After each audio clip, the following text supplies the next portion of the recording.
বর্তমান বাংলাদেশে আমরা বলতে পারি যে কচুর শাক, এই কচুর শাকের প্রচুর পরিমাণ চাহিদা।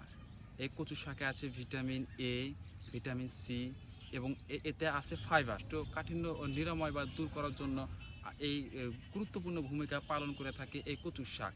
এই কচুর শাকের যেমন পুষ্টি ভরপুর, ঠিক তেমনি এই কচুর শাকের এরকম কোনো কদর আমরা এই সমাজে দেখি না। কচু শাক গ্রাম থেকে শহরে এর চাহিদা অধিক হয়ে থাকে। এই কচু শাকের আমরা বলে থাকি অগ্র, কাণ্ড, মূল, এই তিনটি এই কচু শাকের খাওয়া যায়।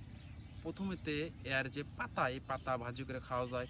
দ্বিতীয়ত এই কচু শাকের লতা বলে থাকি বা আমরা গ্রাম্য ভাষায় নাইল বলে থাকি, এই নাইলগুলো খাওয়া যায়। এর প্রচুর চাহিদা বা প্রচুর পরিমাণ পুষ্টিগুণে ভরপুর। একদম নিচে যেটা হয় এই গাছের, এটি হচ্ছে কাঠ।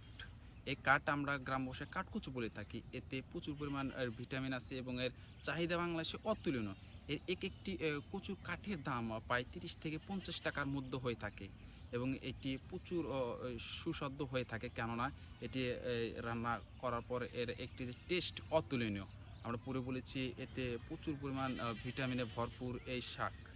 এই কচু শাক বর্তমান বাংলাদেশে এরকম আমরা পূর্বে বলেছি আর তেমন কোনো কদর নেই, কেননা এর কদর নেই। এই শাকটি ঝোর জঙ্গলে আনাচে কানাচে এবং পরিত্যক্ত স্থানে এই কচু গাছটি বা কচু শাকটি জন্মে থাকে, এজন্য এর কোনো কদর নেই। আমরা বলেছি যে এটি যদি কিনে খাওয়া লাগতো তখনই এর একটু কদর হতো। এটি ফিরি ফিরি বা ঝোড় ঝাপটায় বা আগাছায় হওয়ার কারণে এর এরকম কোনো কদর এই সমাজে বা এটির নেই। এজন্য এর খুবই গুরুত্বপূর্ণ একটি আমরা বলেছি সবজি।